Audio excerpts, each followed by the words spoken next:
Voilà, nous sommes là comme prévu. Nous allons cette fois-ci recevoir un autre invité. Lui, c'est un écrivain parce que nous nous avons dit la culture a plusieurs facettes. Donc, il faut nécessairement exploiter toutes les facettes et disciplines artistiques et voilà, culturelles aussi. Nous avons notre écrivain, monsieur Joseph Richard Kazadi, qui revient encore pour nous éclairer, hein, parce que nous avons lu ces différents ouvrages, et surtout Étienne Tshisekedi face à trois présidents, un ouvrage que nous avons lu et de façon vraiment en fait, approfondie, et on a des questions à lui poser. Mais hormis cet ouvrage, il a aussi d'autres ouvrages. Donc vous allez les découvrir en ce jour de dimanche. Bonjour Joseph Richard Kazadi. Bonjour Doudou Montiri. Voilà, alors vous avez plusieurs ouvrages, parce qu'aujourd'hui, moi, j'aimerais quand même que vous puissiez revenir, nous revenir pour ça éclaircissement et surtout la précision à l'ouvrage non sur ça là, parce qu'il y a tout à Metunaki, et c'est-à-dire que rapport à Étienne Tshisekedi, Oyo Komaki, beaucoup ça là qui pour naé, to ils en a ouvrage monsieur sur mais quand le loko le la moko moko na moi tant on pousser pe na mokeka. Bon, to lo baboué. Ngai na minute oyo yo ambi ngai naza na 6 ouvrages oyo na publié. Sikoyo, ils en a ouvrage mosusu oyo na sali, oyo na komi, mais bien noté parce que toi na ma mikakatano ya mbongo. Oui. Ils en éti oyo ya nani ya Renaissance du Congo. Na sali sur Mukuna. Oyebi que na mboka na biso eza ba sango de ba memaki bilenge na football, na sport. Mais ils en a un pasteur à Ekobima, Yepé a sali équipe moko boye ningisi mboka Renaissance du Congo. Donc c'est un livre. Dans sali livre parce que Renaissance yaki na mpepé moko ko sakanate na. Comment livre vous allez? Parce que kuna homme de Dieu et encadreur de la jeunesse. OK. Na sali yango. N'en déplaise na ba détracteur na ye na banguna na ye mais nga na sali livre. Okay. Parce que na ba na ko immortaliser Renaissance du Congo. Alors tu as un livre sur Papa Wemba. Papa Wemba za musicien oyo. Oui. Tu considérais qu'il est comme la drogue de la jeunesse. Oui. Papa Wemba sala makamoko ko sakanate na mboka oyo. Papa Wemba la soki oh oui. Alati kilote na veste. Lobi omo na ba jeune nyoso na kilote na veste. Papa Wemba soki akati suki boye oga o cardinal. Lobi omo na ba jeune nyoso. Et pour avoir succès, il fallait qu'on chante na Papa Wemba. Papa Wemba foula ba musicien belé na mboka na biso. Alors tu t'en dis il s'appelait Gilles Chungu Papa Wemba. Oui. Na sali yango et biminante. Na sali livre sur Moïse Katumbi Chapeau. Les bons vents venus du Katanga. Moïse Katumbi Chapeau et les bons vents venus du Katanga. Nazo la kisandenge balle, football, équipe à football et rendre Moutou célèbre et Moutouana. Oui. Ti aeko comme candidat à l'élection présidentielle. Moutouana a commis opposant Oyo Azo Bangi Sabatu. Oui. Namboka. Oui. Et ça n'a pas Nazo la Abima super gouverneur Namboka Oyo. Mais tango alobi alongwele na parti Songolo a commis Ndoki. Ba commis ko fingae ko sala boye. Oh mo ezala sani koyi Moïse Katumbi. Ezala pourquoi l'équipe Moïse Katumbi. Na sali donc livre sur Moïse Katumbi. Donc tango ko bima batu bako trouver ango bako kuta makamwa na kati ya nani ya livre na ndenge ya keleke exil makamyo za sala sur Mazembe ndenge alamusa Mazembe zaka ya kolala Mazembe bakoma kolela maleo avant makende stade Moïse yaki na Zambie Célestin Kamba na joueur abeta na bakalala ye mutu a bengisaki Moïse Katumbi a tcha candidature à Moïse Katumbi Moïse aye bakutute Moïse aye a tomboli et na minute nga na za koloba sans crainte d'être démenti que Moïse Katumbi Azali, artisan principal de la renaissance à football congolais. Donc, la Mboka Oyo, après Mobutu Sese Seko, na makambo etali bal, sport, et ça Moïse Katumbi. À part ça, Tokomi na le fabuleux itinéraire d'une star, dans ce livre sur Kofi Olomide, na immortalisé. Kofi Aza, premier artiste africain au passé qui na Bercy. Kofi Azui a gagné à peu près 7 disques d'or. Kofi Asali Makamu Oyo, Bamise Bele Basalite en Afrique. Voilà. 4D. Azui Penani, Azui Banan, trophée Kora au Bazar en Afrique du Sud, mais Kora n'a pas perdre de crédibilité parce que Komaki, Makamu Bele, Komaki sentiment. Mais quand on a Kofi na disque d'or, aza à peu près na 7 disques d'or. Ok. Kofi a sali makambo minene pour na mona na comprendre dimension Kofi Olomide il fallait na bimana na ki en Afrique de l'Ouest. Obi awa to négligeaka artiste na biso Pour nani. et ça motema mabe et puis congolais a miébité yango nazo répéter phrase moko Laurent Désiré Kabila Lobaka, nous autres congolais ignorons ce que nous valons. Vous comprenez? Congolais baka o yazalité alors ba on point ni tant ba artiste ba soutenir ka na nzembo to kokufa pour na Congo. Alors je veux mettre des millions à la disposition des artistes congolais. Malheureusement à Kendeki. Ok. Toke na livre Tchala Mwana. Tchala Mwana zali mwasi oyo maman oyo ya Kasai a exporta folklore kassaïen.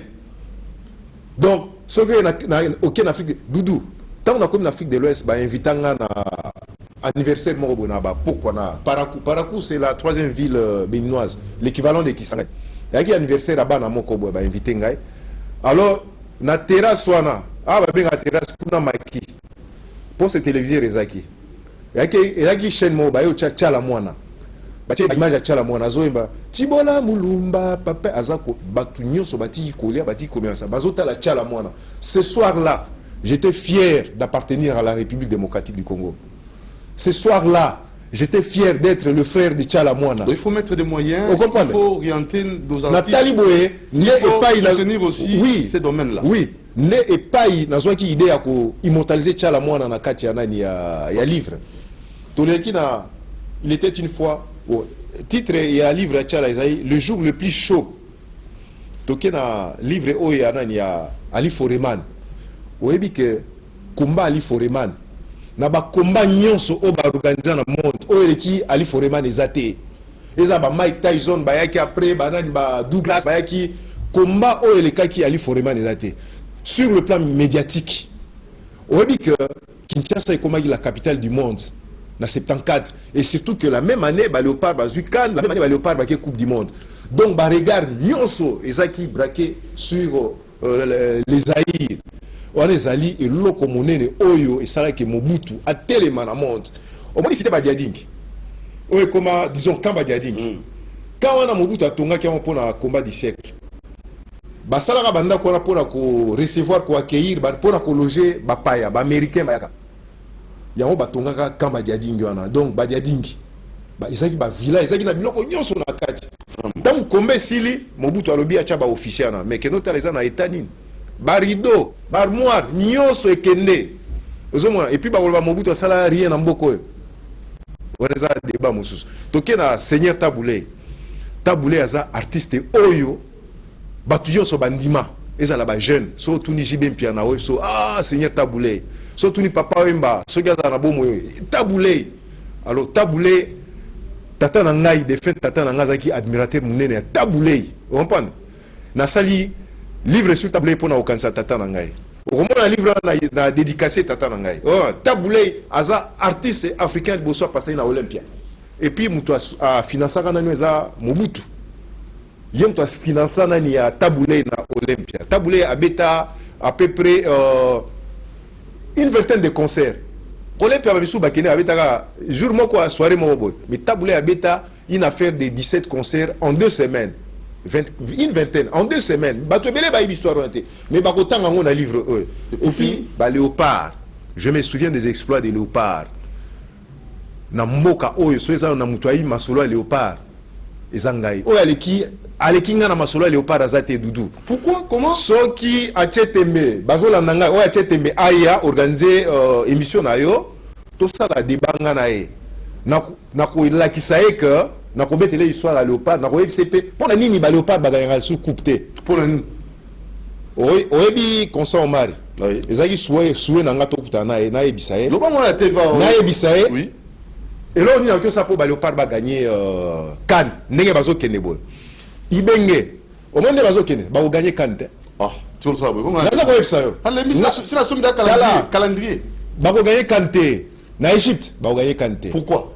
Peut-être ba ko passer ba ko les cas premier tour, ba ko longa temps sur la carte de finale, temps ba Léopard oyo ndenge bazo kende na Ibenge, ba ko gagner Cannes. Pour nini? Nga naza na besoin. Naza mo unité parce que naza spécialiste na ya problème à Léopard. Ngai na mboko naza spécialiste. Na ko lo ba na télévision te. Oh, il est spirituel. Nauti omona ndeko lisanga bunganga ayambi ba ministre ya sport akala. Pour dire quoi? Yona siso ba sali réunion nande ba Léopard ba gagner. Ba gagner ta? Mais le problème c'est quoi monsieur? Parce que zela. Oza pressé. Oui. Nalanda ki Denis Kambaye. Ndeko Denis Kambaye. Grand Kassai. On a été eza ngote. Nalanda Denis Kambaye Grand Kassai na PC Mbote. Denis Kambaye yazolo ba émission mon wabi bal ebeta makana terrain te ebeta maka soki wapi bal ebeta na terrain. Na wabi je suis désolé mon frère. Vous comprenez? Je suis désolé Denis Kambaye. Bal ebeta makana terrain. Tozo mona Mazemba za ko beta bal na terrain. Mazemba ke coupe du monde a comme na finale bal ebeta maki na terrain. Parce que on lo bateke na coupe du monde yo kelena banganga obeta libanda non Mazemba beti ba azo beta bal na terrain au moins Mazemba zo gagner ba titre parce que esprit wana ya kisi bazocha Mazembe bakotaka église on a ni biso to ko zo kalisusu te to kolonga ka soute na kolobela yo en dehors antenne Doudou parce que ça secret na mais on peut ça numéro pour na constat magasin numéro là peut ça numéro 081 25 209 11 bandera 081 209 25 209 11 081 25 209 11 209 11 ceux qui constat au mari abenga to solo na e na koyebisa ye eloko nini ba sala po ba Léopard bazwa donc 081 oui. 25 209 11 ezali qui cité ezali unité eza stratégie OK alors toki wana to suki ici bah on va jouer déjà disponible on a dans ma maison parce que ezali déjà on bima déjà mais au mosusu ebimi na onte si vous autres kanini on komisa onte pona ni parce que bon ezate peut-être que ça que oh beta porte na ministère de la culture na gouvernement na ko sala ngote parce que na mboko ba mbongo ya l'été za pona ko sala mariage nga na ko sala ngote na lembi na komi mikane belé za pour l'été za pona ko sala mariage bon oyo ki Doudou donc ngai on comprend ndenge za boye nga na ko senga lisusu bango mbongo te on comprend mais minele Doudou un jour na ko benga na téléphone na bi minele ba yo zwanga ba minga na poto pona ba livrer oyo parce que ba contact les salam et ça na batu bazana mikili ba salanga ba démarche il y a de européens oyo ba dit que un certain Joseph Richard Kazadera na Kinshasa a ça makambo minene a ça livre sur le super combat du siècle au moins le livre le super combat du siècle il y a un journaliste anglais à ça kana BBC ayaka azoluka batu parce que a ça documentaire na zo le bango le lo ba memanga na journaliste mo bo lik Roger Mbala oyo a sali nouvel observateur toké oui que na kamusa mundelana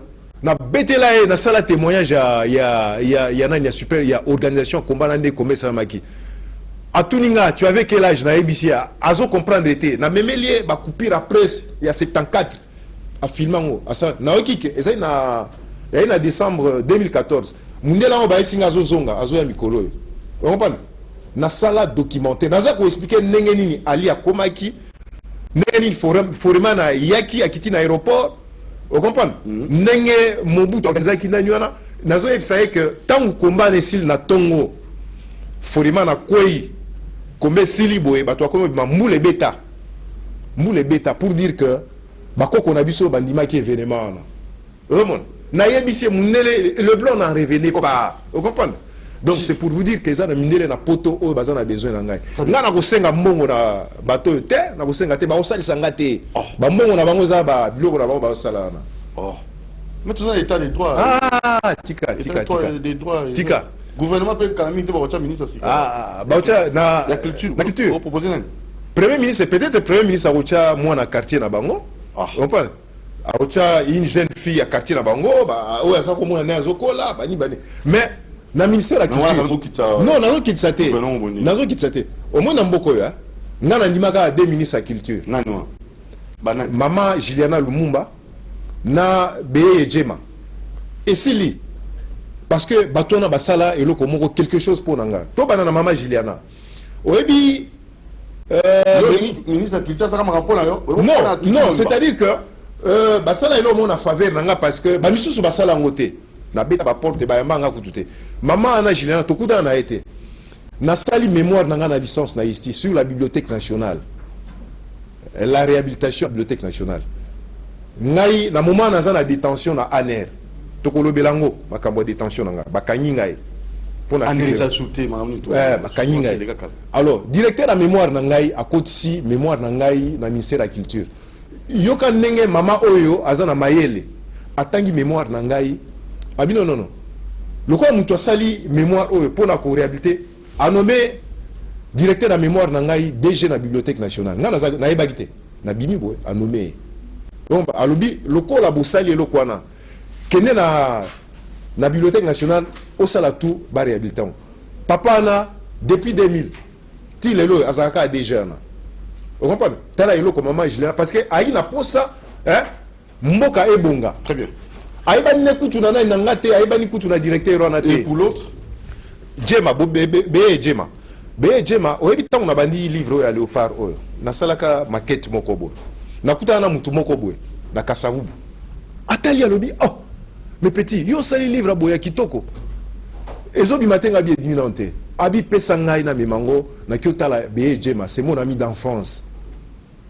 Amemi yango nga mona yango blague amemi yango akuta na be Djema ziango atali abi mais c'est intéressant be Djema atindi yango na édition lokole ezaki na colonel Ebea atindi yango ezaki retenu parmi les 3 manuscrits oyo l'état il fallait financer yango même pas financer financer parce que be Djema est parti yango batuni balena nga na garda bango na moto espérons qu'il va au baroya pe au sala aïe ba ko sala ça la kala confiance ba ko sala te ça na monima bon tout bela Etienne Tshisekedi face à 3 présidents oui donc toke mbango parce que bato ba bitunaki to monaki o zaki na fikin oui le 5 juin mais au Sénégal ko zala na manifestation na pour la culturelle au Sénégal ko témoigner makambo ya Tshisekedi mais tu comprends était yo to monaki au sala qui témoignage on t'a pas souci bon maman Tchala une certaine maman Véro Tchala a contacté Kingai a contacté Kangai on a avant tout depuis à Etienne Tshisekedi et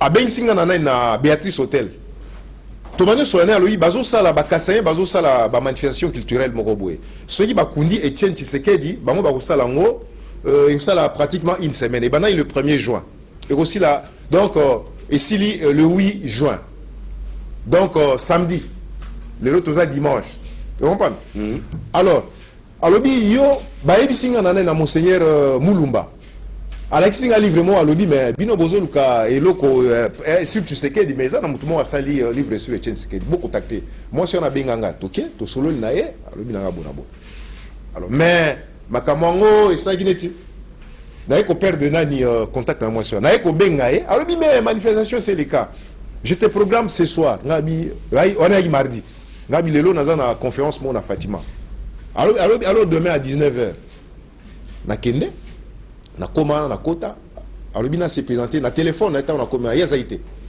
se présenter mi présenté par un certain André Kadima na koti ba salenga manifestation na ba jeune donc ba jeune bazo ya ebelé bato bazo ebelé baza ko beta donc ba Etienne Tshisekedi ba élevé na rang ya super patriarche alors maman na tangwaye asali yom taza ko modéré alobi ke beaucoup ka pe témoignage à Joseph Richard asali livre moko kitoko parce que maman nazo ki exemplaire rapidement question essentielle atangi alobi mais et ça là que mutumo boye monsieur Tchani azaki candidat malheureux à la présidence aye ko sala témoignage na Noël Tchani ouais aye ko sala témoignage na et ça pratiquement 45 minutes si bien que ngai bato baza kozana témoigner na témoignage il sous-souté to komi ba 23 heures comme Kobet alors c'est pourquoi je me suis retiré donc prochainement on a évité ceux qui n'ont les qualités sous la main ok alors toi qui na mutuna msubali mende nini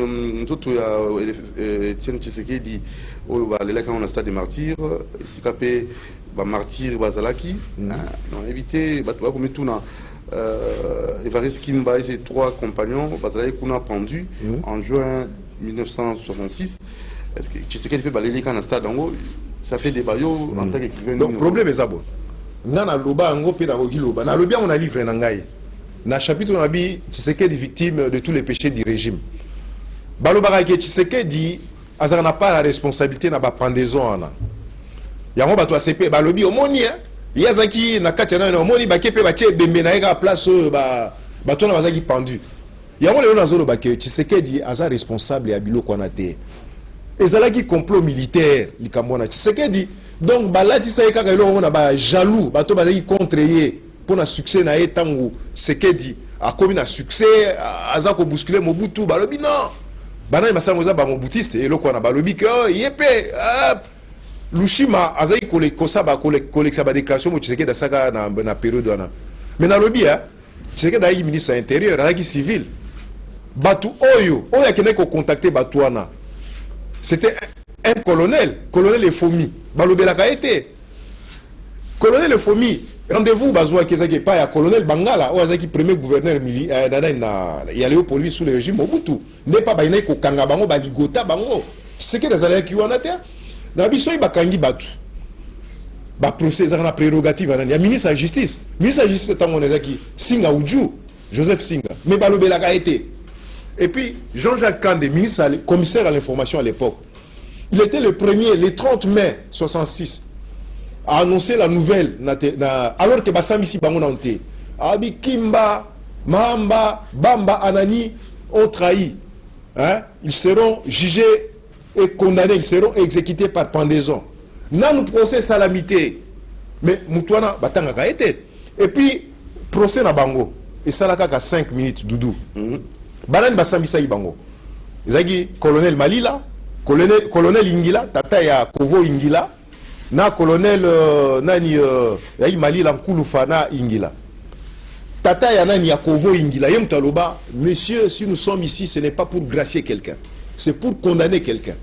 Et ba condamna batwana, ba pesa kutu occasion na ba avocat na bango te po baloba, ba confronta bango kutu te na ba ouais non c'est comment et comment on a un livre oyo ba retrouver on a un livre rapidement to quel gamu de terre capitale pour token suka déjà Tshisekedi abandonné combat naé contre la dictature dans le parlement. Est-ce que les lois aussi les comparaisons entre commissaire du peuple na ba député national? Est-ce que tu vois comment on appelle ça au Kisenakati makasi nandine on dit que ba député le hein c'est des corrompus. Bien solo. Ba député lelo ngai tangu ba interpellation salamaka Doudou. Ezakani au moins on a butu mo comme obima pona nini ba pesa bango ba $5,000 ba $10,000. Vous comprenez? Pour ba sala monsieur mo ba casser nani interpeller ba casser lo kwana. Tout le monde ango ba député lelo. Ba député lelo moi si azana katia nani ya plénière en pleine plénière moi si azako se maquiller ba député ils ont les capé la télévision au moins mon sousou député mo azako intervenir na du haut de la tribune il y a parlé du peuple il y a ça la congrès a parlé du peuple mon sousou azo solo na téléphone boye on a ba député lelo OK na côté moralité ba yokate ba député lelo mais ba commissaire du peuple. Il est vrai qu'à l'époque, ils allaient qui est parlement monocolore, c'est-à-dire parti moko, monocolore. Mais le commissaire du peuple, il s'est quitté. Et puis à l'époque, élection, ceux qui osent makasi, au sein de campagne, bien, au convaincre la population, au passer, ils ont été lelo, au cas où, Moutuloko la bâti. A passé aux autres trouvant normal. Moutuloko la bitakuira na ouvira na passé aux autres trouvant normal.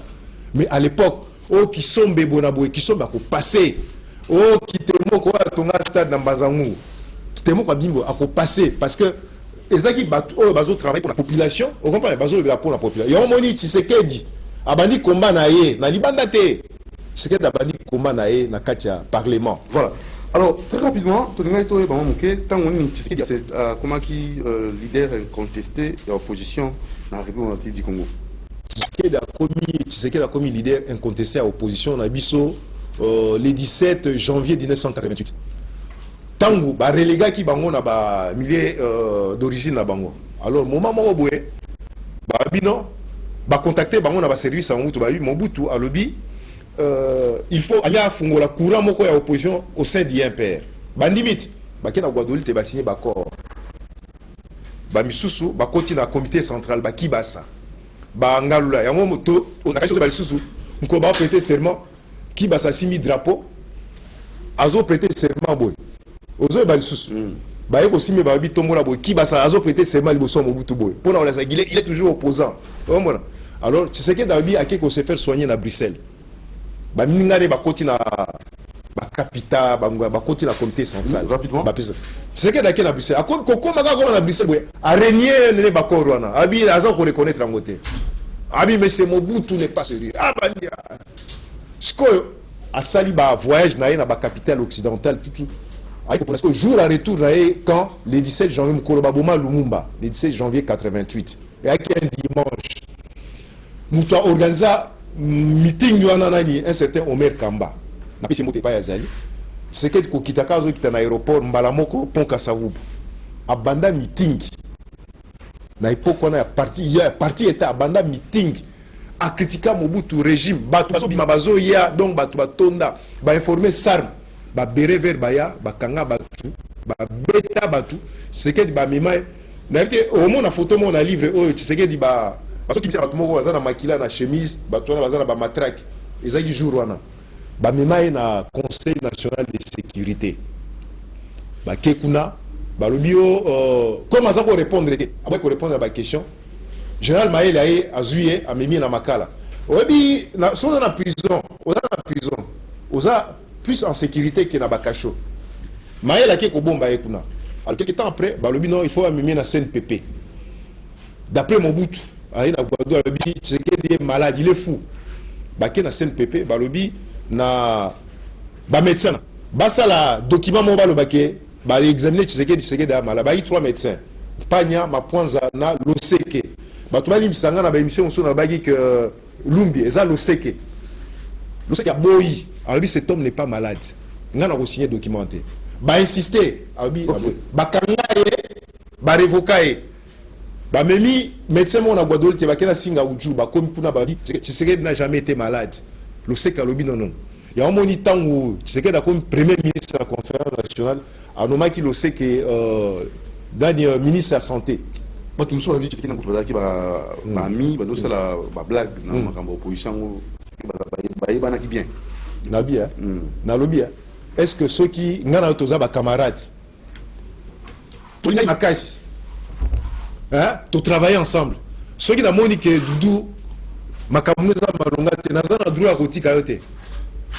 Nabi tomoni Katumbié yote Katumbié zalaki toba homme fort ya nani ya PPRD ya majorité présidentielle hier mutaza ko financer ba manifestation na onyeso azo soutenir le gouvernement ceux qui avion exaté moyens exaté c'est lui hein c'est lui qui mettait son avion à la disposition des léopards ba qui na Centrafrique ba qui na asoba kutu équipe nationale ba fille ti dimanche ba ko beta match na 17h gouvernement a tebisi mongoté Katumbi tinda avion à Mazembe et awa izu bango apesi bango $500 baké bakomi na 16h baliki na stade balamoko ba gagner ba sénégalaise mais Katumbi aiko kotika Kabila akena ye parce que mon aïe que non moninga azo kene na nzela mo c'est ce qui s'est passé c'est que d'amoni que Mobutu a komi ko s'écarter na nzela tracé par la constitution asalni akena et alors pour finir on a souka pour la ressource qui s'en a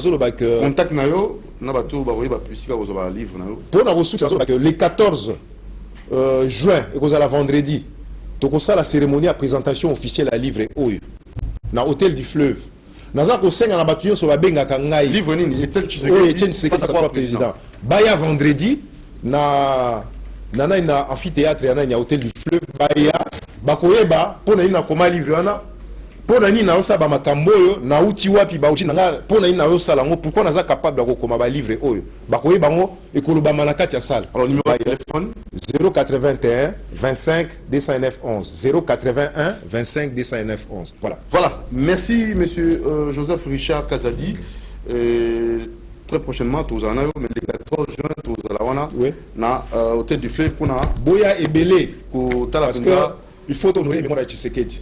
Merci beaucoup. À la prochaine occasion. Merci. Voilà. Ça c'est pour moi. Bon, on verra.